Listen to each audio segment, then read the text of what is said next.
전능하사 천지를 만드신 하나님 아버지를 내가 믿사오며 그 외아들 우리 주 예수 그리스도를 믿사오니 이는 성령으로 잉태하사 동정녀 마리아에게 나시고 본디오 빌라도에게 고난을 받으사 십자가에 못 박혀 죽으시고 장사한 지 사흘 만에 죽은 자 가운데서 다시 살아나시며 하늘에 오르사 전능하신 하나님 우편에 앉아 계시다가 저리로서 산자와 죽은 자를 심판하러 오시리라.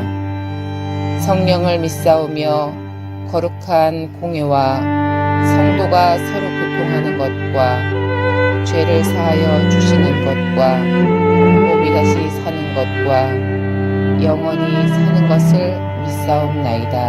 아멘.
주가 주시는 참된 기쁨도 헤아릴 수 없도다.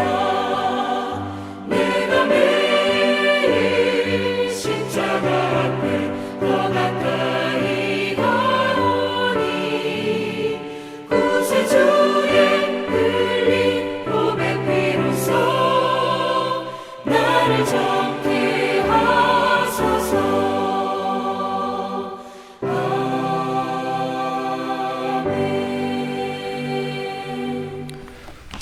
하나님의 말씀은 여호수아서 1장 5절에서부터 9절 말씀까지 우리 함께 봉독하겠습니다. 여호수아서 1장 5절에서부터 9절까지 우리 한 목소리로 같이 합독합니다. 내 평생에 너를 능히 대적할 자 없으리니 내가 모세와 함께 있었던 것 같이 너와 함께 있을 것임이니라. 내가 너를 떠나지 아니하며 버리지 아니하리다. 강하고 담대하라. 너는 내가 그들의 조상에게 맹세하여 그들에게 주리라 한 땅을 이 백성에게 차지하게 하리라. 오직 강하고 극히 담대하여 나의 종 모세가 내게 명령한 그 율법을 다 지켜 행하고 우로나 좌로나 치우치지 말라. 그리하면 어디로 가든지 형통하리니 이 율법책을 내 입에서 떠나지 말게 하며 주야로 그것을 묵상하여 그 안에 기록된 대로 다 지켜 행하라. 그리하면 내 길이 평탄하게 될 것이며 내가 형통하리라. 내가 내게 명령한 것이 아니냐. 강하고 담대하라. 두려워하지 말며 놀라지 말라. 내가 어디로 가든지 내 하나님 여호와가 너와 함께 하느니라 하시니라. 아멘. 지금 이스라엘은 역사적으로나 영적으로 중대한 전환점에 서 있습니다. 광야 40년 동안 출애굽했었던 1세대가 모두 죽고 이제 2세대, 3세대가 출현한 상황 가운데 여호수아의 인도 아래 요단강을 건너 약속의 땅 가나안으로 나아가야 하는 그런 상황입니다. 가나안 정복이 불확실하게 느껴지고 또한 강한 대적들로 인해서 이스라엘 백성들이 느끼는 두려움이 엄습하고 있는 이 상황에서 하나님은 여호수아에게 능히 너를 대적할 자가 없겠다라고 하시고 이스라엘 백성들을 향해서는 가나안 땅을 밟는 그대로 다 주겠다라고 거듭 확인하시면서 이스라엘과 여호수아 모두에게 하나님이 굳건한 약속을 부여하십니다. 내가 너와 함께하며 너를 떠나지 아니하며 내가 너를 버리지 않을 것이다. 곧 임마누엘 되어 주신다라고 하는 하나님의 약속이 이스라엘 백성에게 임하는 것을 오늘 본문에서 보게 됩니다. 하나님께서 저들을 떠나지 않고 버리지 않고 늘 함께 있겠다라고 하는 임마누엘의 약속에 한 가지의 조건이 그러나 본문 가운데 붙어 있는 것을 보게 됩니다. 강하고 담대하라. 오늘 세 군데 6절과 7절과 9절을 통해서 하나님께서 세 차례 언급하시는데 이스라엘 백성과 여호수아에게 강하고 담대할 것을 요구하는 것을 보게 됩니다. 그런데 오늘 본문 속에서는 이 세 가지로 언급되어 있는 표현이 두 가지 상이한 뜻으로 전혀 맥락이 다른 의미로 하나님께서 언급하시는 것에 우리는 주목을 해야 합니다. 6절과 9절의 말씀 속에서 하나님이 강하고 담대하라 라고 하는 표현은 이스라엘 백성과 특히 여호수아에게 용기를 갖고 너희 앞에 펼쳐질 싸움에 대해서 확신을 갖고 나아갈 것을 요구하고 있습니다. 여호수아에게는 자기의 직무에 따르는 자신감과 그리고 강하고 담대할 것을 요구하고 있고 이스라엘 백성들에게는 불안해하거나 결코 두려워하지 말 것을 요구하고 있는 것이죠. 그런데 6절과 9절 말씀과 달리 7절 말씀 중간에 나와 있는 강하고 담대하라 라고 요구하시는 하나님의 말씀은 전혀 상이한 맥락 속에서 이 표현이 기록되어 있습니다. 7절 말씀에 보니까 오직 강하고 극히 담대하여 나의 종 모세가 내게 명령한 그 율법을 다 지켜 행하고 우로나 좌로나 치우치지 말라. 그리하면 어디로 가든지 형통하리라. 강하고 담대하라 라고 하는 그 말씀 속에서 오직이라고 하는 표현과 극히라고 하는 표현이 첨가되어 보다 더 하나님의 의중이 강하게 표현된 말씀으로 어쩌면 이스라엘 백성들이 앞으로 놓여질 싸움에서 강하고 담대함을 뛰어넘는 더욱더 힘써서 더욱더 분명하게 더욱더 견고하게 취할 자세를 요구하는 말씀을 이 표현 가운데서 하고 있는데 바로 놀랍게도 하나님의 말씀과 연관지어서 우리 하나님께서 이 말씀을 쓰고 계시다라고 하는 것입니다. 이스라엘 백성들이 눈앞에 놓여진 목전의 전쟁 가운데서 담대해야 될 태도는 적들에 대한 두려움이나 그들에 대한 무서움에 대해서 강하고 담대함을 요구하는 것이 아니라 오히려 하나님 말씀 앞에서의 확고부동한 태도를 하나님이 요구하시는 것을 볼 수가 있습니다. 하나님의 말씀이 명하는 바 하나님이 모세에게 말했고 또 모세가 너에게 준 그 여호수아에게 준 그 말씀 그 말씀이 명령하고 있는 바에 확고한 의지를 가지고 오로지 그리고 극히 강하고 담대할 태도를 요구하고 있는 것입니다. 이것이 바로 하나님이 이스라엘 백성들에게 내가 너를 떠나지 아니하고 늘 너와 함께하며 너를 버리지 않겠다.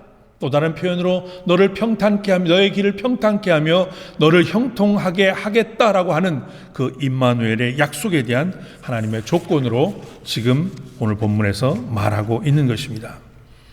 여기서 우리는 중요한 성경의 진리를 볼 수가 있습니다. 하나님은 이 전쟁을 목전에 둔 이스라엘 백성들에게 강하고 담대할 것을 요구한 것이 결코 아니다라고 하는 것입니다. 가나안 전쟁의 승패는 하나님의 말씀에 대한 확고한 순종 여부에 달려 있다라고 하는 것을 아주 역설적으로 강조하고 있습니다.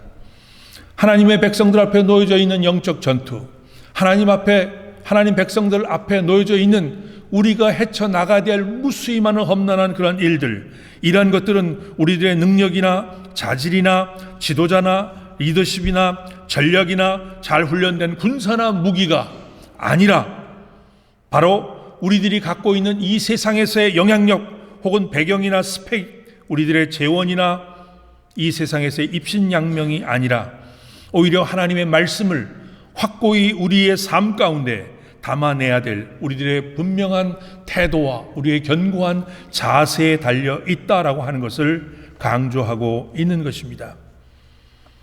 신명기서에서 모세는 신명기 4장 1절, 1, 2절, 7장 21절, 22절, 그리고 11장 22절, 23절에서 계속 강조해서 말합니다. 너희가 하나님의 말씀을 잘 듣고 준행하면 하나님이 우리 가운데 함께 계셔서 너희보다 앞서 나가서 싸우실 것이며 너희들의 대적들이 두려워하여 너희들을 능히 감당하지 못하도록 하나님께서 저들을 그렇게 만드실 것이다 라고 모세는 강조하여 말하고 있습니다. 하나님의 백성이 하나님이 함께 하시는 임마누엘의 축복을 얻으려고 한다면 하나님이 분명히 약속하신 그것을 분명히 삶 가운데 누리려고 한다면 하나님의 말씀 앞에 견고히 서 있어야 된다라고 하는 것입니다. 하나님이 친히 말씀하신 것, 그리고 하나님의 또 다른 존재의 변형이라고 말할 수 있고 때로는 하나님의 존재 자체라고 말할 수 있는 그 하나님의 말씀, 우리들에게 명하시고 있게 될 것이다라고 말하면서 우리에게 직접 오셨고 또 우리들에게 말씀으로 남겨주셔서 지금도 성령을 통해서 우리들에게 말하고 있고 우리들에게 말씀으로 다가오시는 바로 그 하나님을 나타내시는 그 하나님 말씀 앞에 우리가 견고히 서 있어야만이 하나님이 주시는 축복을 누릴 수 있다라고 하는 것을 우리들에게 말해주고 있는 것입니다. 때문에 어떠한 상황, 어떠한 환경에서도 하나님의 규례와 법도를 온전히 따르고자 하는 확고부동한 자세를 하나님은 우리들에게 요구하고 계십니다. 왜? 우리가 이 땅의 순례자와 같이 우리가 이 땅에서 싸워 나가야 될 모든 우리들의 영적 싸움에서 하나님이 우리를 위해서 친히 싸우시고 하나님이 그 싸움을 주도해 나가시며 그 말씀을 준행하며 나아가는 우리들을 대리인으로 하나님께서 직접 싸우시기 때문이라고 하는 사실, 이것을 우리는 오늘 본문 말씀을 보면서 분명히 하나님이 이런 맥락 가운데 이러한 약속을 하시고 이러한 조건을 달고 계신다라고 하는 것을 우리는 기억해야 될 것입니다. 그러면 첫 번째로 임마누엘의 약속의 조건으로 하나님의 말씀이 우리들에게 요구하는 것이 무엇입니까? 8절 말씀을 봅니다. 8절 말씀 상반절에서 이렇게 말하고 있습니다. 입에서 말씀을 떠나게 하지 말라. 우리들의 입에서 말씀을 떠나게 하지 말라. 하나님은 7절과 8절 말씀을 통해서 오직 강하고 극히 담대하라라고 요구하는 태도, 그것을 요구하는 하나님의 말씀에 대해서 내 입에서 떠나지 말게 하라라고 첫 번째로 요구하고 있습니다. 하나님의 말씀을 늘 가까이 하라는 뜻입니다. 하나님의 말씀을 항상 읽으라고 하는 하나님의 요구입니다. 성경은 하나님이 자신이 세운 구원의 백성들에게 행하신 모든 일을 기록하고 있습니다. 그 하나님이 구원하시는 백성들 관련해서 설명하신 것 이전에 하나님은 당신 자신이 누구신지를 하나님은 우리들에게 말씀을 통해서 가르치시고 계시고, 하나님은 어떠한 일을 하셨는지를 그것을 통해서 기록하고 있으며, 그리고 하나님은 우리들에게 어떠한 계획을 갖고 계신지를 상세히 기록하고 있습니다. 성경에 기록된 그 하나님의 큰 일, 하나님의 그 위대하신 그 일을 계속해서 읽고 또 읽고 또 읽고 입에서 떼지 말며 늘 가까이 하도록 하나님께서 요구하고 계신 것입니다. 하나님께서 이러한 성경 읽기를 통해, 하나님의 말씀 읽기를 통해, 혹은 하나님의 말씀을 듣는 것을 통해 우리들에게 원하는 것이 무엇입니까? 그것은 성경을 통해 하나님이 누구이신지를 알게 하기를 원한다는 것이죠. 성경은 창세기 1장 1절서부터 시작해서 하나님은 어떠한 하나님이신가? 바로 창조의 하나님이라고 말하고 있습니다.